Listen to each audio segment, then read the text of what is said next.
I started my teaching career without Twitter. Now I can't imagine operating in my professional life without Twitter. It's been amazing, the rapid take-up of Twitter, but when you stop and think about it, you can see why it's been so successful.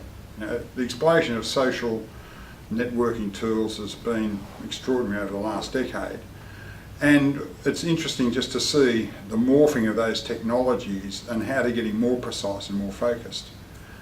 The thing that I think is important about Twitter is that it allows you a sense of immediacy and a sense to be able to respond, and because of the structure of Twitter, it forces you to be very precise about what you mean and what you say. The second thing is that I'm continually amazed at the generosity of people in the Twitter sphere. They're so ready to share ideas, information, links and practice. I can't imagine being as current as I am without tweeting. I say to our leaders and our teachers that if you're not using Twitter, you run the risk of becoming irrelevant, and you run the risk of not being as current as you can be. I know that there are concerns about what it's doing to the language, what it's doing to people's thumbs and all those sorts of things, but like any new technology, it'll take some time to settle in. I'm also looking forward to perhaps the next iterations of Twitter, that they get further and further embedded in a whole range of social media. But the issue now is in connection and context and collaboration. And I think that's how we've got to see the power. For teachers in classroom, it's a good way of sharing their practice, and we know that in sharing their practice they'll build their capacity and their capability. And might I say that this is all very good learning theory. I think we've had a lot of that theory in practice and struggled with how we overcome the physical boundaries of connecting teachers. We're starting to move walls out of classrooms, we're starting to come up with alternatives to a curriculum framework. The one thing that we've never been able to do is bring in the just-in-time, any-time and real-time capacity. And that's the space that Twitter operates in, along with some of the other social networking skills. So let's approach this from the learning side, not the technology side, because again, it's only a tool to help you do the job that you need to do, and that is make sure every child learns and improves their learning through the work that you do. And you'll only do that by being the best teacher you can possibly be, which means that you have to be a continuous learner. In the old days, that meant going off to a university or going off to a library or an in-service course.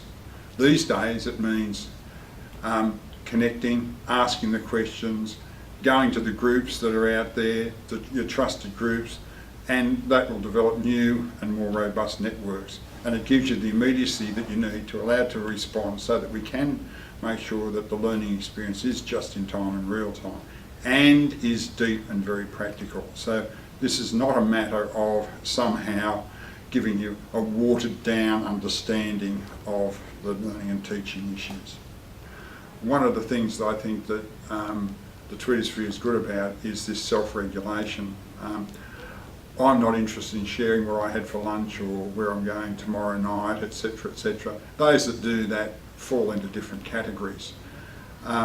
So the self-regulation comes with, these are the ones that I know and I can trust, and that's built up over time and through the network. So I choose to follow those who will stretch me, who are doing different things, who are from different jurisdictions, and you find them all out there. And of course the beauty is that it's now global and you can connect in so many different ways.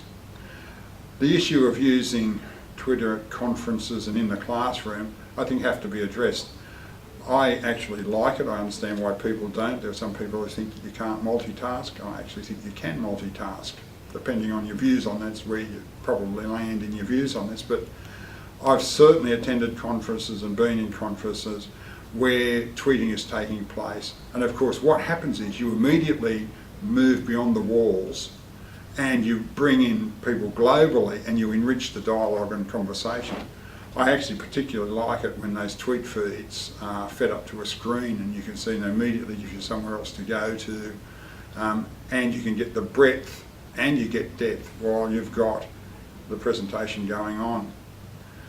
The classroom, I think the same issue. You've got to have a framework in which you can operate. You've got to agree on standards around what you'll accept and won't accept. But in a way to give immediate feedback, there is nothing that I know better than this. We've seen examples of these sorts of things with press and click type technology, using computers to give immediate feedback.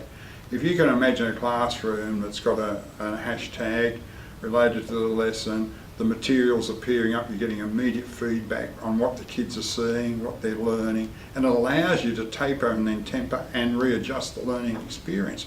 You can get some very powerful, and you get a deep dive into their actual understanding. We've struggled for a long time to get quality information about learning when it takes place. Much of our assessment data is dated because it's done post the experience. I think things like Twitter and other social media can help us crack that nut. And when we do that, we'll get fine-grained understanding of what's working and what's not working in terms of the kids' understanding and the teaching process.